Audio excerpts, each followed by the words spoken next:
इथले एक 2-4 कॉन्ट्रॅक्टर होते, इथला एक पंचायत समितीतला कर्मचारी होता. त्यांनी हे सगळं गणित या इथल्या माजी आमदारांना सांगितलं. माजी आमदार बसून त्यांनी तो राजारामचा पोरगा त्याला फोन केला. त्याला फोन केल्यानंतर सांगितलं की असं असं एक वडार साहेबांची आत्महत्या झाली आहे आणि मग आपण काय करायचं. तो म्हणला गोपीचंद पळकरचं नाव घ्या. हा म्हणला त्यांचं नाव मला घेता येणार नाही. तर तो म्हणला ठीक आहे, मी माझ्या ईश्वरपूरचा आहे, मी त्यांच्या घरनं फिल्डिंग लावतो. हा कोण म्हणतोय? राजारामचा पोरगा म्हणतोय. बर विषय काय आम्हाला माहितच नाही ना. तर राजारामच्या पोराला हे कळायला पाहिजे. 35 वर्ष तो आमदार आहे. एका आमदाराचं ज्युनियर इंजिनियरकडे काम काय असतं एवढी जर ह्याला अक्कल नसेल तर ह्यानं महाराष्ट्र कसा चालवला. म्हणून मी नेहमी म्हणतो की हा बेअक्कल माणूस आहे, हा बिंडोक माणूस आहे. हा वारंवार दर 8 दिवसाला सिद्ध करतो की होय मी बिंडोक आहे. अरे आमदाराचं ज्युनियर इंजिनियरकडे काम काय आहे? आमदार फंडाचं पत्र दिलं, कुणाला जातंय? जिल्हा नियोजनला.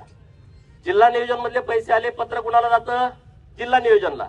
जिल्हा नियोजन कुणाला इकडे देईल? जिल्हा परिषदचं काम असेल पंचायत समितीला, सार्वजनिक बांधकाम विभागाचं काम असेल तर पीडब्ल्यूडीच्या एक्झिक्युटिव्हला. ते त्यांच्या खालच्या शाखा अभियंत्याला पाठवतील ना की अंदाजपत्रक तयार करा आणि तुम्ही पाठवून द्या. शाखा अभियंत्याचं काम अंदाजपत्रक तयार करणे आणि टेंडर झाल्याच्या नंतर ते काम करून घेणं, त्याची बिलं करणे, याच्या पलीकडे काहीच नाही. त्याचा ना आमदाराचा काही संबंधच येत नाही, काही संबंध येत नाही. ह्याला अक्कल नको.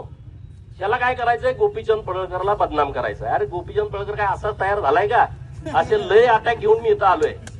2-2, 3-3 महिने मी अशा प्रकरणामध्ये जेलमध्ये जाऊन आलोय. तुमच्या या प्रस्थापितांच्या सत्ता कारणामध्ये 2-2 महिने जेलमध्ये मी आज पण ते फेस करतो. माझ्यावरती आरोप केले जातात. जतला माणसं पाठवली कशासाठी?